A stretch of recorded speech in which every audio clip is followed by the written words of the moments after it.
औज़ुबिल्लाहिमिनश्शैतानिर्रजीम बिस्मिल्लाहिर्रहमानिर्रहीम। जी नाज़रीन, भाई साहब पाशा में खुर्रम अफज़ल पाशा आपके साथ हमेशा की तरह एक मुनफरद सी शख्सियत के साथ हाज़िर हूँ। मेरे साथ इस वक्त साबक कोऑर्डिनेटर वज़ीर आज़म आज़ाद कश्मीर यूरोप चौधरी नईम साहब मौजूद हैं। चौधरी नईम साहब वैसे आज़ाद कश्मीर भर में और पाकिस्तान कम्यूनिटी में फ़्रांस में अपना एक बड़ा अच्छा नाम और मुकाम रखते हैं, तारफ़ के मुताज नहीं हैं। आज़ाद कश्मीर भर में कोई भी दिन हो, पाकिस्तान की मुहिब्बुल वतनी का कोई भी दिन हो, आपको हमेशा कश्मीर काज पर, सियासी काज पर, समाजी काज पर हर अव्वल दस्ते में ये नज़र आएंगे। अस्सलाम वालेकुम। वालेकुम अस्सलाम। बहुत शुक्रिया पाशा साहब, और आपके तवस्सुत से मैं हाज़रीन को भी अपना सलाम पेश करता हूँ। सबसे पहले तो जी आपको पाकिस्तान आमद पर दिल की था गहराइयों से खुशामदीद कहते हैं, और इसका आगाज़ ही पाकिस्तान की सियासत से करते हैं। क्या देख रहे हैं ये जो कुछ मुल्क में हो रहा है, ये किस तरह किस समत में जा रहे हैं हम?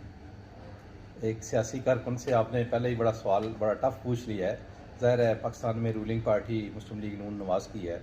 तो यकीनन आज के दौर में कोई भी बंदा ये समझने के लिए तैयार नहीं है कि पाकिस्तान की सिचुएशन कैसी थी, उसके कैसे थ्रेट्स थी, उसे इकनॉमिकल थ्रेट्स थी, पाकिस्तान दिवालिये की तरफ जा रहा था। लोगों के मसाइल ये नहीं है। लोगों के मसाइल हैं कि आपने लोगों को कैसे कंपनसेट करना है, लोगों को कैसे आपने सस्ती बिजली देनी है, उनको खुराक, ख़ुसूसन खुराक, हेल्थ और ऐसी तमाम फैसिलिटीज़ को जो प्राइसेस हैं उसको नीचे लेके आना है। इस लिहाज से ज़ाहिर है हमारी गवर्नमेंट लगी हुई है, लेकिन अभी तक नाकाम नज़र आ रही है। और जहाँ तक हमारे यहाँ एक तस्वर पाया जाता है तमाम पॉलिटिकल पार्टीज़ में कि जब वो अपोजिशन में होती हैं तो वो बड़े अच्छे अच्छे ख्वाब दिखाती हैं, अच्छे बोल बच्चन लगाती हैं कि हम जब आएंगे तो ये कर लेंगे, अगर आटा महंगा होगा तो ये होगा। प्राइम मिनिस्टर के हवाले से वो बात कर लेते हैं, लेकिन ये भी अलमिया है हमारी सोसाइटी का, हमारे पाकिस्तान और कश्मीर का। जब हम हुकूमत में आते हैं तो हमारे पास ऐसा कोई एजेंडा नहीं होता कि जिनके थ्रू हम उन्हीं प्राइसेस को नीचे लेके आएँ और ख़ासकर आवाम के लिए कुछ कर पाएँ। और इस लिहाज से मैं ये समझता हूँ कि नून की गवर्नमेंट है, अभी तक कोई ऐसा काम नहीं कर पाई कि जिसकी वजह से मुझ जैसा सियासी वर्कर आज ये कहने पे मजबूर हो जाए कि यार बहुत अच्छी गवर्नमेंट चल रही है। जी बिल्कुल नाजरीन, मैं थोड़ा सा इनका एक और भी तारुफ करवाता जाऊँ कि जो साहब को जब भी आप सोशल मीडिया पे, प्रिंट मीडिया पे या इलेक्ट्रॉनिक मीडिया पे देखेंगे तो पाकिस्तान, आज़ाद कश्मीर और यूरोप भर में किसी भी पार्टी से कोई भी पार्टी का रुकन हो, किसी भी पार्टी से वाबस्ता बंदा हो, कोई कारकुन हो, कोई लीडर हो, ज़ाती हैसियत से इनके तल्लुकात हमेशा उसके साथ अच्छे रहे हैं। और बहुत कम सियासी वर्कर ऐसे होते हैं जो हर पार्टी को जमहूरी हक के तहत उसको बात करनी और बात सुनना चाहते हैं। इन्होंने 4, 5, 6 साल पहले मौजूदा जो मुल्की हालात हैं लिखना शुरू किया, और इतने तवातर से लिखा कि आज इनकी वो तमाम बातें 70-80% सच होती हुई नज़र आ रही हैं। तो सब क्या बात है, जब भी आप लिखते हैं, बेशक आपकी अपनी जमात हो या मुखालफ जमात हो, हकाइक पे लिख देते हैं। क्या किसी पार्टी जो आपकी क़यादत है उसकी तरफ से प्रेशर नहीं आता कि नहीं यार क्या करते हो तुम, इतने सख्त अल्फाज यूज़ करते हैं? मेरे ख्याल में जो सबसे बड़ा आलमी आज के दौर में है वो है कि सियासी वर्कर्स को हमारी पॉलिटिकल लीडरशिप ने ही ख़त्म कर दिया है, जिसका उन्हें नुकसान भी देखना पड़ रहा है। पॉलिटिकल लीडरशिप को भी नुकसान हो रहा है इस चीज़ का कि जब सियासी वर्कर्स आगे नहीं आएंगे तो हालात उनके लिए भी बड़े पेचीदा हो जाएंगे। और जब भी कभी मुश्किल वक्त आया किसी भी सियासी लीडरशिप पे, किसी भी पॉलिटिकल पार्टी की, तो सियासी वर्कर्स के साथ ना होने की वजह से वो लोग यानी पैराशूटर्स होते हैं, मफाद परस्त लोग होते हैं, वो आते हैं और जब मुश्किल में देखते हैं लीडरशिप को तो भागकर दूसरी तरफ चले जाते हैं। अल्हम्दुलिल्लाह मैं ये समझता हूँ कि आज़ाद कश्मीर में चौधरी तारक साहब हों, राजा फारूक हैदर साहब हों, मैं अक्सर कोविड के दौरान भी बहुत कुछ कहता रहा, लिखता रहा, तो कभी भी किसी ने मुझे इस हवाले से कभी वो नहीं किया। बेसिकली एक पॉलिटिकल वर्कर का काम ये होता है कि हमारी जिस पार्टी से हम वाबस्ता हैं वो पार्टी, उसकी सिमत ठीक रहे, उसकी सिमत का तयन सियासी वर्कर्स ने करना होता है। और सियासी वर्कर जब नहीं बोलेंगे तो यकीनन पॉलिटिकल लीडरशिप यानी टॉप टू बॉटम तक वो फिर अपनी मर्ज़ी करती रहती है, वो नॉन पॉलिटिकल वर्कर्स को ले आती है, उनके फ़ैसले को हर तरफ से मेरे ख़्याल में कोई चैलेंज करने वाला नहीं होता, और इसी वजह से मुल्क के हालात भी ख़राब हो जा रहे हैं। आज़ाद कश्मीर की मिसाल भी मैं आपके सामने रखता हूँ। यहाँ पे पॉलिटिकल पार्टी के बेशुमार वर्कर्स मौजूद थे, पीटीआई के, जब गवर्नमेंट में आई तो बदकिस्मती हमारे स्टेट की भी देखें कि एक नॉन पॉलिटिकल जो बंदा है वो अपने पैसे के ज़ोर पर हुकूमत में आ गया, और आज आपको जो नज़र आ रहा है वहाँ पे जिस तरह की परफॉर्मेंस नज़र आ रही है, उससे अंदाज़ा हो जाता है कि जब आप एक नॉन पॉलिटिकल बंदे को यकदम इतनी बड़ी पोस्ट पे बिठा देंगे तो उसके नताइज क्या होंगे। तो दूसरा, हमारे यहाँ एक और भी अलमिया है कि हमारे यहाँ टॉलरेंस ख़त्म हो गई है। सियासी वर्कर के अंदर एक खूबी होती है कि वो दूसरों की पसंद और ख़ासकर दूसरों के पॉइंट ऑफ व्यू को सलूट पेश करता है, और उनके नज़रिया से इख्तलाफ करता है, ना कि उनकी शख्सियत से और उनकी सही बात से कभी भी इख्तलाफ नहीं करता। तो मैं ये समझता हूँ कि आज के दौर में तमाम सियासी पार्टियों के पॉलिटिकल वर्कर्स को जागना होगा, लीडरशिप को उन्हें साथ लेके चलना होगा, और जो ये नर्सरीज़ हैं, बलदियाती इलेक्शन भी जिसका हिस्सा है, इसमें भी सियासी लोग जो हैं, जो सियासी वर्कर्स थे, उन्हें सीटें ज़रूर मिलनी चाहिए, उन्हें आगे लाना चाहिए। उससे यही एडवांटेज होगा कि सियासी जो हमारी लीडरशिप है, लोकल लीडरशिप भी होती है, उसको भी ज़बरदस्त ट्रेंड लोग मिल जाते हैं। तो जब ये लोग नहीं होंगे तो यकीनन लोग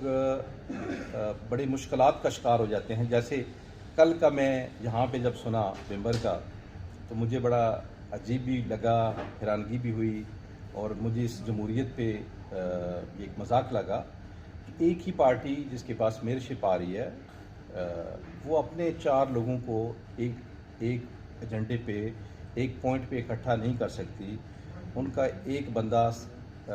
ज़िम्मेदार नहीं बन सकता। तो आप खुद सोचें कि अगर वो 4 लोग या 5 लोग आपस में इकट्ठे नहीं होंगे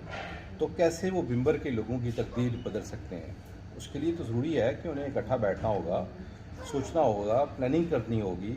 और अगर ऐसे ही 5 महीने, 6 महीने, 1 साल के लिए अगर कोई आएगा तो यकीनन 6 महीने तो उसे समझने में लग जाएंगे, और अगले 6 महीने उससे इस इंतज़ार में कि अब तो मैंने चले जाना है, तो वो फिर काम नहीं होगा। इस चीज़ का नुकसान सियासी लीडरशिप को यही हुआ है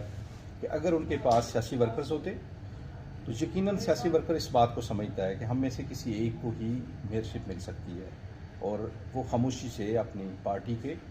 उस डिसीजन को, या अपना जो लोकल लीडर होता है उसके डिसीजन को मान जाते हैं और खुश उसलूबी से काम करते हैं। यानी कि अगर इस आपकी बात को मैं अगर इस नज़रिए से या इस पॉइंट ऑफ व्यू से बयान करूं कि राजा सईद अकरम साहब ने, चीफ जस्टिस आज़ाद कश्मीर ने बड़ी मेहनत करके इस बल्दियाती इंतखाब के इनकाद में अपना एक भरपूर तावन किया, लेके आए, लेकिन जो हमारी तमाम तर तवानाइयाँ थी, जो हमारी कह लेंगे हमें ये था कि आइंदा इंतखाब होंगे, ग्रास रूट लेवल से जो एक सियासी वर्कर है वो ऊपर आएगा, उसको आने का मौका मिलेगा, तो वो सारा सिस्टम जो है ना वो पर्ची पे कन्वर्ट हो गया। वो वही पर्ची है जो हम बचपन में पहले मैट्रिक का इम्तिहान पास करने के लिए बाहर से आती थी, फिर वो वही पर्ची है जो हमें टिकट लेने के लिए इस्तेमाल होती थी, और आज वही पर्ची जो है वो मेयरशिप के लिए इस्तेमाल हुई है। ये बल्दियाती इंतखाबात पर्ची इंतखाब में तब्दील होगी। सर, मैं तो चीफ जस्टिस आज़ाद कश्मीर और इसके अलावा वो तमाम लोग जिन्होंने बल्दियाती इलेक्शन के लिए एक मुहिम चलाई, मैं उनको सैल्यूट भी पेश करता हूँ, और मैं इस बात का क्रेडिट इस गवर्नमेंट को भी देता हूँ कि जो भी है उन्होंने इलेक्शन कराए। इलेक्शन के अंदर ढेर सारी खराफात होती हैं, लेकिन जब ये सिलसिला स्टार्ट होगा तो मैं ये समझता हूँ कि इससे आइंदा हालात बेहतरी की तरफ जाएंगे। इलेक्शन ना होना मसाइल का हल नहीं है, बल्दियाती इलेक्शन होना ही मसाइल का हल है, लेकिन इसके साथ साथ जो जहाँ का सियासी वर्कर था, मुझे उन पे भी हैरत होती है, चाहे वो किसी भी पॉलिटिकल पार्टी से हो, जब उनके सामने मेरिट की धज्जियाँ उड़ाई जाती रही हैं तो उन्हें कम से कम जागना चाहिए था, उन्हें बोलना चाहिए था कि हम वो लोग हैं जो पार्टी के साथ 2 साल, 5 साल या 7 साल या 10 साल से खड़े हैं, तो हमें क्यों टिकट नहीं मिल रहा, अगले को किस वजह से मिल रहा है, क्या उनके अंदर कोई ऐसी कॉम्पिटेंसी है, उनका विजनरी वो बहुत ज़्यादा है, या कोई और वजह है, तो फिर तो बात कोई अगर दलील से बात करके बता दे तो वो तो बात मानने वाली है। अदरवाइज़ सियासी वर्कर्स के साथ मैं ये समझता हूँ कि इन इलेक्शंस के अंदर भी बहुत बड़ा खिलवाड़ हुआ है तमाम सियासी पार्टियों की तरफ से। अभी जो सूरत हाल पूरे ज़िले की आप देख लें, यहीं की मिसाल ले लें, बाकी चलें ज़िला की बात बाद में, तो जितने इलेक्शन के दिनों में अल्लाह माफ़ करे हमारी जो बरादरी को इलेक्शन में घुसेड़ के हमें फैमिली को तोड़ के, अल्लाह माफ़ करे हमारी बहू बेटियों को तलाकों तक नौबत ले जाने वाले जो हैं आज अपने बेटों के चेयरमैन बनने के लिए इकट्ठे हो गए हैं। तो सारी उनकी बल्दियाती जो सियासत है वो बेटे को चेयरमैन बनाने के लिए होगी। तो क्या ये जो आज का वर्कर है जो नारा लगाता है, क्या उसको ये सोचना चाहिए कि आइंदा इलेक्शन में इन बातों का जवाब देना है? बिल्कुल सर, मैं इसलिए कहता हूँ कि जब जो सियासी वर्कर होगा उसका एक अपना एक विजन होता है सोचने का, और वो नज़रिए पे कंप्रोमाइज़ नहीं करता। वो टॉलरेंस दिखाता है, दूसरे के नज़रिए की रिस्पेक्ट करता है, लेकिन नज़रिए पे कंप्रोमाइज़ नहीं करता। लेकिन यहाँ पे आपने जो तमाम बातें बयान की हैं, मैं तो ये समझता हूँ कि जमहूरियत इस बात की नफ़ी करती है कि अगर फ़र्ज़ कर लेंगे कि घर में दो लोग हैं तो उनको अपनी ही मर्ज़ी करनी चाहिए, ना कि किसी फोर्स के थ्रू किसी को ब्लैकमेल करके, किसी को बरादरी का, किसी को गांव का ताना देकर आप लोगों को अपने गिरद जमा कर ले। और ये बड़ा अलमिया है कि आज के दौर में जो लोग इंतखाबात में हिस्सा लेते हैं उनका मुतमई नज़र सिर्फ़ एक है कि वो अपने आप को एक्सपोज कर सकें, पावर को गेन कर सकें, अपना नाम बना सकें। खुदारा ये बिल्कुल ऐसा नहीं था। ये जो बल्दियाती इलेक्शन होते हैं, जो लोग सियासी तौर पर सामने आते हैं, उनका मकसद तो ये होता है कि उन्होंने आवाम की खिदमत के लिए अपना रोल प्ले करना है। और मैं ये कहता हूँ कि सोसाइटी के वो लोग जो आवाम में रहते हैं, आवाम के लिए कुछ करना चाहते हैं, चाहे वो किसी भी मकतबा फ़िक्र से हों, किसी भी बरादरी से हों, उन्हें ही प्रेफर करना चाहिए। यहाँ आपके डिस्ट्रिक्ट मेंबर से मैंने देखा कि एक पीटीए की दोस्त को बाद में मखसूस नशस्त पे उन्हें मिली, तो मुझे थोड़ा सा इश्तियाक हुआ कि ये कौन है और इन्हें किस बेस पे। तो